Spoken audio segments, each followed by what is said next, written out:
Это уже вторая часть видео о самых крупных экологических катастрофах в мире. Я так понимаю, что раз вы это смотрите, то вам понравилась первая часть. Так что перед началом, можете поставить лайк, и мы начнем. Одна из самых страшных экологических катастроф, нанесшая невероятный ущерб природе, произошла 1 ноября 1986 года в благополучной Швейцарии. Завод химического и фармацевтического гиганта Sandoz, построенный на берегу Рейна возле Базеля, производил разнообразные химикаты, применявшиеся в сельском хозяйстве. Когда на заводе вспыхнул сильный пожар, то в Рейн попали порядка 30 тонн пестицидов и соединений ртути. Вода в Рейне приобрела зловещий красный цвет. Власти запретили жившим на его берегах жителям покидать свои жилища. Ниже по течению, в некоторых немецких городах пришлось перекрыть централизованную подачу воды, а жителям питьевую воду привозили в цистернах. В реке погибла практически вся рыба и другая живность, некоторые виды были безвозвратно утрачены. Позднее была принята программа до 2020 года, целью которой было сделать воды Рейна пригодными для купания. Еще в середине прошлого века Арал был четвертым по площади озером мира, но активный забор воды из Сырдарьи и Амударьи на полив хлопка и других культур привел к тому, что Аральское море начало быстро мелеть, разделилось на две части, одна из которых уже полностью пересохла, а вторая последует ее примеру в ближайшие годы.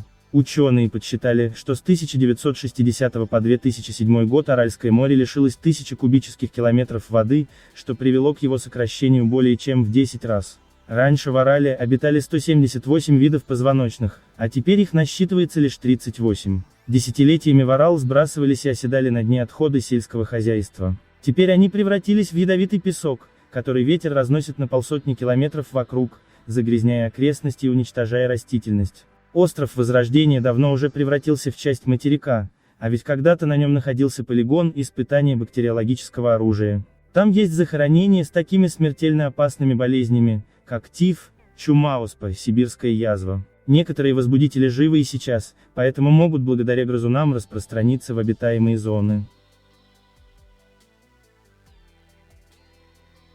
В британском городе Фликсборо находился завод Днепро, который производил аммиачную селитру, а на его территории хранились 4000 тонн капролактама, 3000 тонн циклогексанона, 2500 тонн фенола, 2000 тонн циклогексана и еще много других химических препаратов.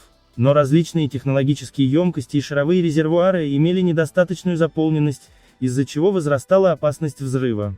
Кроме того, под высоким давлением и при высокой температуре в заводских реакторах находились различные легковоспламеняемые материалы. Администрация стремилась повысить производительность завода, но это снижало эффективность средств пожаротушения. Инженеров компании часто заставляли закрывать глаза на отступление от технологического регламента, пренебрегать нормами безопасности. Наконец, 1 июня 1974 года завод содрогнулся от мощного взрыва. Мгновенно производственные помещения были объяты пламенем, а ударная волна от взрыва пронеслась по окружающим населенным пунктам, разбивая вдребезги окна, срывая с домов крыши и калеча людей. Тогда погибло 55 человек. Мощность взрыва оценили в 45 тонн в тротиловом эквиваленте. Но хуже всего, что взрыв сопровождался возникновением большого облака токсичных паров, из-за чего властям пришлось срочно эвакуировать жителей некоторых соседних населенных пунктов.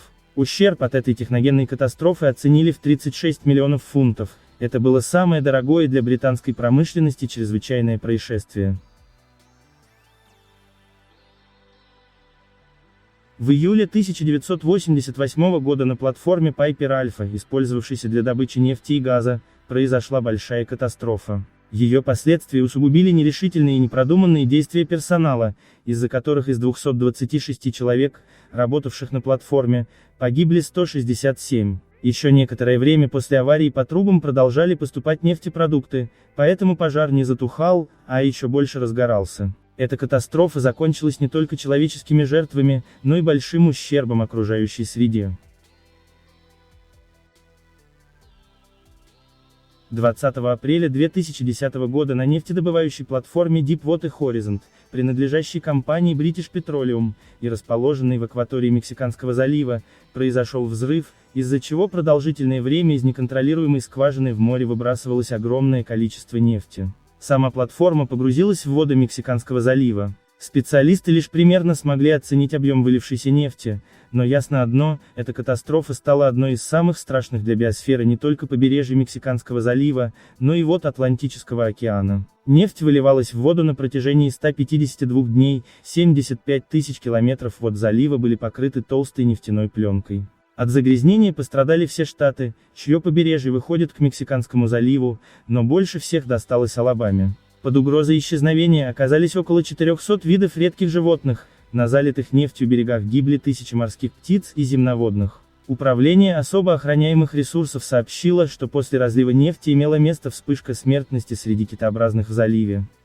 Это были 5 крупных экологических катастроф, которые происходили в мире. Если вы еще не смотрели первую часть видео, то оно есть на канале. Если понравился ролик, то оставьте свой комментарий, поставьте лайк, подпишитесь на канал и нажмите колокольчик, чтобы не пропускать новые видео.